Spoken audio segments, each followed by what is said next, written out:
ಹರೇ ಶ್ರೀನಿವಾಸ. ಹರಿ ಓಂ ಎಲ್ಲರಿಗೂ. ಸರಸ್ವತಿ ಶ್ರೀವಾರಿ ಚಾನಲ್ಗೆ ಸ್ವಾಗತ. ಸ್ನೇಹಿತರೆ, ಮಂಗಳವಾರ ಫೆಬ್ರವರಿ 24ನೇ ತಾರೀಕು ಬಂದು ರಾಯರ ವರ್ಧಂತಿ ಕಾರ್ಯಕ್ರಮ ಇದೆ. ವರ್ಧಂತಿ ಅಂದರೆ ನೋಡಿ ಸ್ನೇಹಿತರೆ, ಅವ್ರದ್ದು 431ನೇ ವರ್ಷದ ಹುಟ್ಟುಹಬ್ಬದ ಕಾರ್ಯಕ್ರಮ ಇದೆ. ಹಂಗಾಗಿ ಪ್ರತಿಯೊಬ್ಬರು ರಾಯರ ಒಂದು ಪೂಜೆ ಆರಾಧನೆ ಒಂದು ತಿಂಗಳಿಂದನೂ ಮಾಡ್ತಾನೆ ಇದ್ದೀರಾ. ಮೊನ್ನೆ 18ನೇ ತಾರೀಕು ಬಂದು ಅವರ ಪಟ್ಟಾಭಿಷೇಕೋತ್ಸವ ಇತ್ತು. ತುಂಬ ಖುಷಿಯಾಯಿತು ಸ್ನೇಹಿತರೆ. ಈ ಒಂದು ಬರ್ತಡೇ ದಿನ ಆದಷ್ಟು ಸಿಂಪಲ್ಲಾಗಿ ಅವರು ಆಚರಣೆ ಮಾಡ್ಕೊಳ್ಳೋಕೆ ಇಷ್ಟಪಡ್ತಿದ್ರಂತೆ ಮೊದಲಿಂದನೂ. ಹಾಗಾಗಿ ನಾವು ನಮ್ಮ ಮನೆಗಳಲ್ಲಿ ಆದಷ್ಟು ಸಿಂಪಲ್ಲಾಗಿ ಒಂದು ಪೂಜೆ ಮತ್ತು ಒಂದು ಮಂತ್ರಗಳನ್ನ ಹೇಳ್ಕೊಳ್ತಾ ಹಿಂಗೆ ಪೂಜೆ ಮಾಡ್ಬೋದು ಅಂತ ನೋಡೋಣ ಸ್ನೇಹಿತರೆ. ನೋಡಿ, ಮೊದಲು ನಮ್ಮ ಮನೆ ನಾವೇನು ಒಂದು ದೇವ್ರ ಮನೆಯನ್ನು ಪ್ರತಿನಿತ್ಯ ಒಂದು ಸ್ವಚ್ಛಗೊಳಿಸ್ದಂಗೆ ನೀಟಾಗಿ ಎಲ್ಲ ರೆಡಿ ಮಾಡ್ಕೊಳ್ಳೋಣ. ರಾಯರ ಫೋಟೋನ ಎಲ್ಲ ಸೀಟ್ಕೊಂಡು ಅವ್ರಿಗೆ ಸುಗಂಧ ಇಂದ ಅವ್ರಿಗೆ ಗಂಧ ಇಟ್ಟು ಅವ್ರಿಗೆ ಒಂದು ತುಳಸಿ ದಳ ಅಂದರೆ ತುಂಬ ಇಷ್ಟ ಸ್ನೇಹಿತರೆ. ಹಾಗಾಗಿ ಅವ್ರಿಗೆ ತುಳಸಿ ದಳ ಮತ್ತು ವಿವಿಧ ಪುಷ್ಪಗಳಿಂದ ಅಲ್ಲಿ ಇಟ್ಬಿಟ್ಟು ನಾವೊಂದು ಪೂಜೆ ಮಾಡ್ಕೋಬೋದು. ನಮ್ಮ ಹತ್ರ ವಿಗ್ರಹ ಇದೆ ಅಂತ ಅಂದರೆ ಅವ್ರಿಗೆ ನೋಡಿ ಕನಕಾಭಿಷೇಕ ಮಾಡಿದಷ್ಟು ನಾವು ಅಂದ್ಕೊಂಡಿದ್ದ ಕೆಲಸ ಎಲ್ಲ ಆಗುತ್ತಂತೆ ಸ್ನೇಹಿತರೆ.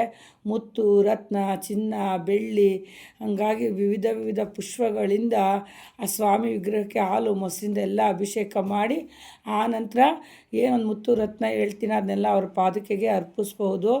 ಹಾಗಾಗಿ ತುಂಬ ನಮಗೆ ಒಂದು 431ನೇ ವರ್ಷ ಅವರು ಬರ್ತಡೇ ಆಚರಣೆ ದಿವಸ ನಾವು ಏನು ಅಂದ್ಕೊಂಡ್ರೂ ಕೆಲಸ ಆಗುತ್ತೆ ಸ್ನೇಹಿತರೆ.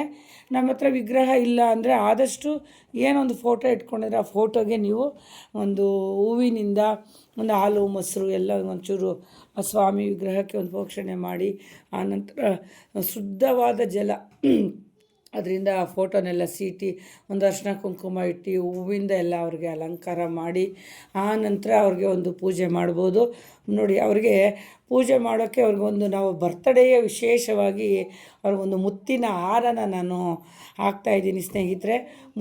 ಮುತ್ತಿನ ಹಾರ ಹಾಕೋದ್ರಿಂದ ನಮ್ಮ ಬಾಳೆಲ್ಲ ಮುತ್ತಾಗುತ್ತೆ, ನಾವು ಅಂದ್ಕೊಂಡಿದ್ದ ಕೆಲಸ ಎಲ್ಲ ಆಗುತ್ತೆ. ತುಂಬ ಒಳ್ಳೆಯದು ಸ್ನೇಹಿತರೆ. ನಿಮ್ಮ ಮನೆಗಳಲ್ಲಿ ಮೊದಲು ನೀವು ಪೂಜೆ ಮಾಡ್ಕೊಬಿಡಿ ಬ್ರಾಹ್ಮಿ ಮುಹೂರ್ತದಲ್ಲಿ. ಆ ನಂತರ ನೀವು ದೇವಸ್ಥಾನಗಳಿಗೆ ಹೋಗ್ಬೋದು.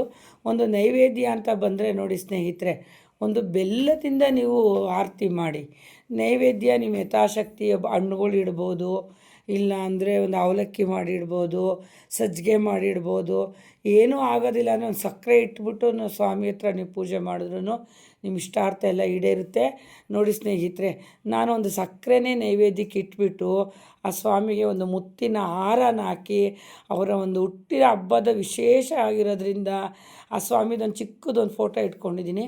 ಆ ಫೋಟೋಗೆ ನಾನು ಎಲ್ಲ ಥರದ ಒಂದು ಅಭಿಷೇಕದೆಲ್ಲ ಪ್ರೋಕ್ಷಣೆ ಮಾಡಿ ಆನಂತರ ಅದಕ್ಕೆ ಸೀಟಿ ಗಂಧ ಹೂವಿನಿಂದ ಇಟ್ಬಿಟ್ಟು ಎಷ್ಟೇ ಹೂವು ಇಟ್ಟರು ನೋಡಿ ಒಂದು ತುಳಸಿ ದಳ ಅವ್ರ ತಲೆ ಮೇಲೆ ಇಡಬೇಕು.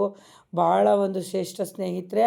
ಆನಂತರ ನೋಡಿ, ನಾನೊಂದು ಸಿಹಿನೇ ಮಾಡೋಕ್ಕಾಗದೇ ಇದ್ದವರು ಒಂದು ಸಕ್ಕರೆನ ಒಂದು ಬಟ್ಲಲ್ಲಿ ಹಾಕಿ ಆ ಸ್ವಾಮಿ ಹತ್ರ ಇಟ್ಬಿಟ್ಟು ನೀವು ಬೆಲ್ಲದ ಮೇಲೆ ತುಪ್ಪದ ಬತ್ತಿ ಇಟ್ಟು ಬೆಲ್ಲದ ಆರತಿನ ಮಾಡಿ ಸ್ನೇಹಿತರೆ. ಊದುಗಡ್ಡಿ ಯಾವುದೇ ಕಾರಣಕ್ಕೂ ಅವತ್ತು ಬರ್ತಡೇ ದಿನ ಹಚ್ಚೋಕ್ಕೆ ಹೋಗ್ಬೇಡಿ. ಯಾಕಂದರೆ ಸ್ವಾಮಿಯವ್ರಿಗೆ ಊದುಗಡ್ಡಿನ ಯಾವುದೇ ಒಂದು ಮಟ್ಟದಲ್ಲೂ ಸಹ ಅವರು ಊದುಗಡ್ಡಿನ ಹಚ್ಚೋದಿಲ್ಲ. ಅದೊಂದು ನಿಯಮ ಇದೆ ಅವ್ರ ಕಡೆ. ಹಂಗಾಗಿ ಪಚ್ಚಕರ್ಪೂರ ಹಚ್ಕೋಬೋದು. ಮತ್ತು ಅದನ್ನು ಬಿಟ್ಟರೆ ಬೆಲ್ಲದಿಂದ ನೀವು ಬೆಲ್ಲದಂತೆ ನಮ್ಮ ಬಾಳನ್ನು ಬಂಗಾರ ಮಾಡು ಸ್ವಾಮಿ ಅಂತ ಎಲ್ಲ ಕೇಳ್ಕೊಳ್ಳಿ. ಮತ್ತು ಏನು ವೆಂಕಟೇಶ್ವರ ಸ್ವಾಮಿ ವಿಗ್ರಹ, ಶ್ರೀ ಕೃಷ್ಣ ಪರಮಾತ್ಮ, ನರಸಿಂಹಸ್ವಾಮಿ, ನಿಮ್ಮ ಮನೇಲಿ ಯಾವ್ದು ವಿಗ್ರಹ ಇರುತ್ತೋ ಎಲ್ಲರಿಗೂ ಸೇರಿಸಿ ಒಟ್ಟಿಗೆ ಒಂದು ಆರತಿ ಮಾಡಿ. ನೋಡಿ, ಆ ರಾಘವೇಂದ್ರ ಸ್ವಾಮಿಯವ್ರಿಗೆ ನರಸಿಂಹಸ್ವಾಮಿ, ಆಂಜನೇಯ, ಕೃಷ್ಣ, ಅದರಲ್ಲೂ ಗೋವಿಂದನ ಕಂಡ್ರಂತೂ ಬಲೂ ಪ್ರೀತಿಯಂತೆ. ಅವ್ರನ್ನೆಲ್ಲರೂ ಆ ಬೃಂದಾವನದಲ್ಲಿ ಮುಕ್ಕೋಟಿ ದೇವರು ನೆಲೆಸಿದಾರಂತೆ ಅವರಿರುವಂತಹ ಒಂದು ಬೃಂದಾವನದಲ್ಲಿ. ಹಂಗಾಗಿ ಮಠಕ್ಕೆ ಹೋಗಿದ ತಕ್ಷಣ ಫಸ್ಟು ನಾವು ಬೃಂದಾವನನೇ ದರ್ಶನ ಮಾಡೋದು ಸ್ನೇಹಿತರೆ. ಈ ಥರ ಎಲ್ಲ ನೀವು ಸಿಂಪಲಾಗಿ ಆದಷ್ಟು ಮನೇಲಿ ಅವತ್ತು ಒಂದು ರಾಘವೇಂದ್ರ ಸ್ವಾಮಿ ಅಷ್ಟೋತ್ತರ, ಒಂದು ಮಂತ್ರ, ಓಂ ನಮೋ ರಾಘವೇಂದ್ರಾಯ ನಮಃ ಅಂತ ಹೇಳ್ಕೊಳ್ತಾ ಅದೊಂದು 108 ಸರಿ ಇವೊಂದು ಜಪ ಮಾಡ್ಕೊತಾ ಬನ್ನಿ. ರಾಯರ ಆಶೀರ್ವಾದ ಕೊನೆಯವರೆಗೂ ನಿಮಗಿರುತ್ತೆ. ನೀವು ಅಂದ್ಕೊಂಡಿದ್ದ ಕೆಲಸ ಎಲ್ಲ ಆಗುತ್ತೆ ಸ್ನೇಹಿತರೆ. ರಾಘವೇಂದ್ರ ಸ್ವಾಮಿಯವರು ಯಾರು ಆರಾಧನೆ ಮಾಡ್ತಾರೋ ಅವ್ರಿಗೆ ಬಡತನ ಇಲ್ಲ, ಅವ್ರಿಗೆ ಕಷ್ಟ ಇಲ್ಲ, ಸಣ್ಣ ಪುಟ್ಟ ಇದ್ದರೂ ಎಲ್ಲ ಓಡೋಗ್ಬಿಡುತ್ತೆ. ಅವ್ರ ಬರ್ತಡೇ ದಿನ ಅವರೇ ಪ್ರತ್ಯಕ್ಷವಾಗಿ ಬಂದು ಭಕ್ತಾದಿಗಳಿಗೆಲ್ಲ ಆಶೀರ್ವಾದ ಮಾಡ್ತಾರೆ. ನೀವು ಮನೆಗಳಲ್ಲೆಲ್ಲ ಈ ಒಂದು ಪೂಜೆ ನಿಯಮವನ್ನು ಆದಷ್ಟು ಮಾಡಿಕೊಂಡು ಒಂದು ಮಂತ್ರ ಮತ್ತು ಒಂದು ಅಷ್ಟೋತ್ತರ ಎಲ್ಲ ಹೇಳ್ಕೊಂಡು, ಮತ್ತು ಏನು ಪ್ರತಿ ವಾರನೂ ನೀವು ರಾಯರ ಮಠಕ್ಕೆ ಹೋಗಿ ಒಂದು ಮಂತ್ರಾಕ್ಷತೆ ತಂದಿರ್ತೀರಲ್ಲ, ಆ ಮಂತ್ರಾಕ್ಷತೆನ ನೀವು ಪೂಜೆ ಆದ ನಂತರ ನೀವು ತಲೆ ಮೇಲೆ ಹಾಕ್ಕೊಳ್ಳಿ. ನೀವೇ ಮನೇಲಿ ಯಾವುದೇ ಕಾರಣಕ್ಕೂ ಮಂತ್ರಾಕ್ಷತೆನ ಮಾಡೋಕ್ಕೆ ಹೋಗಬೇಡಿ. ಅದನ್ನು ಮಠದಿಂದ ತಂದ್ರೇ ಅದು ಮಂತ್ರಾಕ್ಷತೆ ಆಗೋದು ಸ್ನೇಹಿತರೆ. ನಾನು ಕೊನೆ ವಿಡಿಯೋದಲ್ಲೂ ಹೇಳಿದ್ದೀನಿ, ಯಾರೂ ನೀವು ಮಂತ್ರಾಕ್ಷತೆನ ನಾವು ಮನೆಯಲ್ಲೇ ಮಾಡಿಕೊಂಡು ಅಂತ ಹೇಳಿದ್ರೆ ಅದರಿಂದ ಫಲ ಸಿಗೋದಿಲ್ಲ. ರಾಯರ ಸನ್ನಿಧಿಯಿಂದ ತರೋ ಅಂಥ ಮಂತ್ರಾಕ್ಷತೆನೇ ತುಂಬ ಶಕ್ತಿ ಇರುತ್ತೆ ಸ್ನೇಹಿತರೆ. ಹಂಗಾಗಿ ಮಠದಿಂದ ಏನೋ ಒಂದು ರಾಯರ ಮಠದಿಂದ ತಂದಂಥ ಮಂತ್ರಾಕ್ಷತೆನ ನೀವೊಂದು ಪೂಜೆಗೆ ಇಟ್ಬಿಟ್ಟು ನೀವು ಹಾಕ್ಕೊಳ್ಳಿ. ಪೂಜೆ ಎಲ್ಲ ಆದ ನಂತರ ನೀವು ಮನೆಯಲ್ಲೆಲ್ಲ ಮುಗಿಸ್ಕೊಂಡ ನಂತರ ಒಂದೊತ್ತಾದರೂ ಉಪವಾಸ ಇರಿ. ತುಂಬ ಶ್ರೇಷ್ಠವಾದಂತಹ ಆ ಪುಣ್ಯದ ದಿನ ನಿಮಗೆಲ್ಲ ಒಳ್ಳೆಯದಾಗುತ್ತೆ. ಆ ನಂತರ ನಿಮ್ಮ ಅಕ್ಕಪಕ್ಕ ಇರೋವಂಥ ಒಂದು ರಾಯರ ಮಠಕ್ಕೆ ಹೋಗಿ, ನಾನು ನೋಡಿ ಸ್ನೇಹಿತರೆ, ಪೂಜೆ ಎಲ್ಲ ಆದ ನಂತರ ನಾನು ಹೊನ್ನಂಗನಟ್ಟಿ ಹತ್ರ ಇರೋವಂತಹ ಒಂದು ರಾಯರ ಮಠಕ್ಕೆ ಹೋಗಿದ್ದೆ. ತುಂಬಾ ಖುಷಿ ಆಗುತ್ತೆ. ಹೊನ್ನಂಗನಟ್ಟಿಲಂತೂ ಎಷ್ಟು ಜನ ಭಕ್ತಾದಿಗಳು ಅಂದರೆ ಬಿಡುದಿಂದಲೇ ಅಷ್ಟು ಜನ ಭಕ್ತಾದಿಗಳು.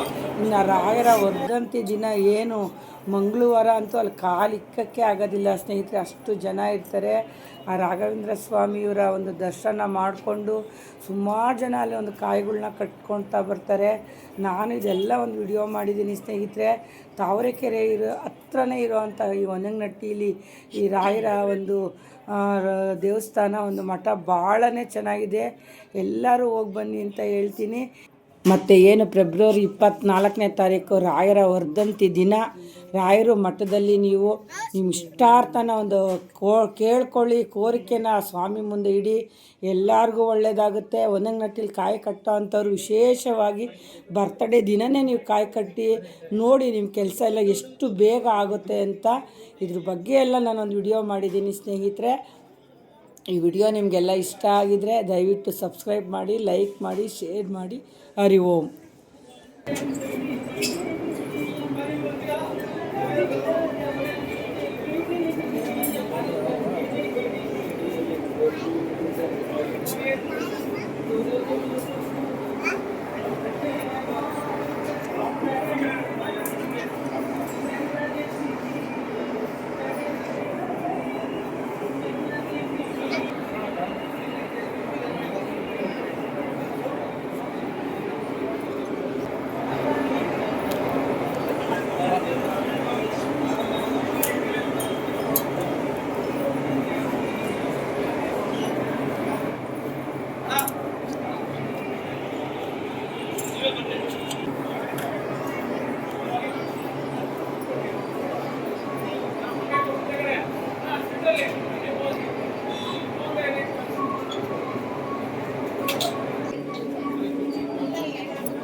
ಎಲ್ಲ ನಾನು ಚಪ್ಪಲಿ ಹಾಕೊಂಡ್ಬರ್ಲಿಲ್ಲಮ್ಮ, ಏನು ಕಾಣಿಸಲ್ಲ. ಎಲ್ಲ ಮೇಲದ್ ನೋಡಮ್ಮ ಬೋರ್ಡು.